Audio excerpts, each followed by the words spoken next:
आप सभी को गोपिका सखी का प्यार भरा राधे राधे। दोस्तों, भगवान श्री कृष्ण का पूरा जीवन हमारे लिए प्रेरणा का स्रोत है। उनके जीवन की हर एक घटना एक महत्वपूर्ण संदेश देती है। वो चाहे बचपन की रासलीला हो या गीता का ज्ञान या फिर महाभारत का युद्ध, भगवान श्री कृष्ण के जीवन का हर एक पल मानव जाति के लिए एक शिक्षा है। यूँ तो महाभारत की पूरी कथा हम सभी जानते हैं और किताबों में काफ़ी पढ़ भी चुके हैं। इसके अलावा टीवी पर भी अक्सर हम सब ने महाभारत देखी है। महाभारत के युद्ध की एक घटना है जो मुझे बहुत ज़्यादा प्रेरित करती है और मुझे उम्मीद है आप लोग भी इसे काफ़ी एंजॉय करेंगे।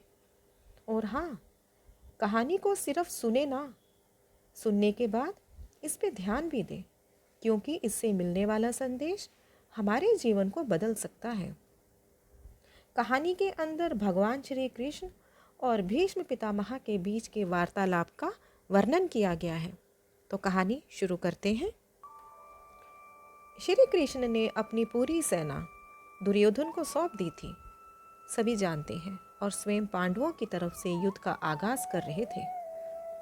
भगवान कृष्ण ने अर्जुन से वादा किया था कि वह युद्ध में हथियार नहीं उठाएंगे और निहत्थे ही पांडवों को विजयी बनाएंगे। युद्ध के 9वें दिन कौरवों के सेनापति भीष्म पितामह में चारों तरफ कहर बरपा रखा था। वो अकेले ही पूरी पांडव सेना पर भारी पड़ रहे थे। भीष्म पितामह अपने वचन और प्रतिज्ञा पर अडिग रहने के लिए जाने जाते थे। उनका मानना था कि जो प्रतिज्ञा उन्होंने की है उसे प्राण देकर भी निभाना है। एक तरफ श्री कृष्ण अपने निहत्थे रहने के वजन से बंधे थे, लेकिन वहीं भीष्म पितामह पांडव सेना पर आग उगल रहे थे। ऐसा लग रहा था मानो कुछ क्षण में ही भीष्म पांडवों को हरा देंगे। श्री कृष्ण शांतिपूर्वक सब देख रहे थे।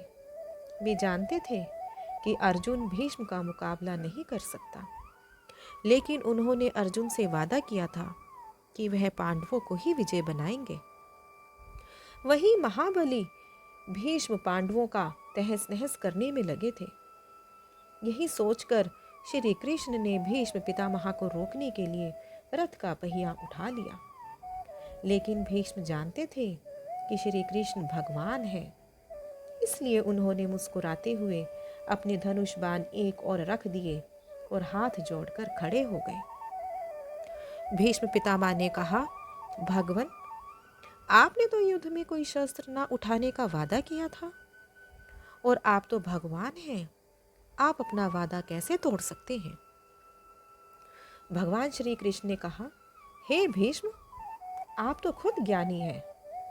आप कभी अपना वचन या प्रतिज्ञा नहीं तोड़ते, इसलिए आपका नाम भीष्म पड़ा। लेकिन शायद आप नहीं जानते कि धर्म और सत्य की रक्षा करना आपकी प्रतिज्ञा से ज़्यादा बढ़कर है। आप अपनी प्रतिज्ञा और वचन पर अटल हैं, लेकिन अपनी प्रतिज्ञा निभाने के चक्कर में अधर्म का साथ दे रहे हैं। याद रहे, जब तक दुनिया में धर्म का नाश होगा, तब तक मैं इस धरती पर अधर्म का नाश करने के लिए अवतरित होता रहूंगा।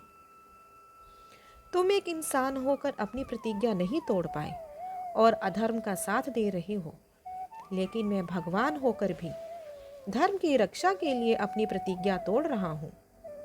अगर मेरी किसी प्रतिज्ञा या वचन की वजह से धर्म और सत्य पर कोई आंच आती है, तो मेरे लिए वो प्रतिज्ञा कोई मायने नहीं रखती और मैं धर्म के लिए ऐसी हजारों प्रतिज्ञा तोड़ने के लिए तैयार हूँ। अगर आपके सामने धर्म का नाश हो रहा हो और आप कुछ नहीं कर रहे हो, तो भी आप पाप के भागी हैं। श्री कृष्ण का ये संदेश दिल पर बहुत गहरी छाप छोड़ता है। दोस्तों, सत्य की रक्षा हमारे हर स्वार्थ, हर वचन और हर मजबूरी से बढ़कर है। यही इस कहानी की शिक्षा है। आपको ये कहानी कैसी लगी? आप अपने विचार नीचे कमेंट बॉक्स में अवश्य लिखें। अगर आपने अभी तक इस चैनल को सब्सक्राइब नहीं किया है, तो आप इस चैनल को भी सब्सक्राइब कीजिए। आप सबको गोपिका सखी का फिर से एक बार प्यार भरा राधे राधे।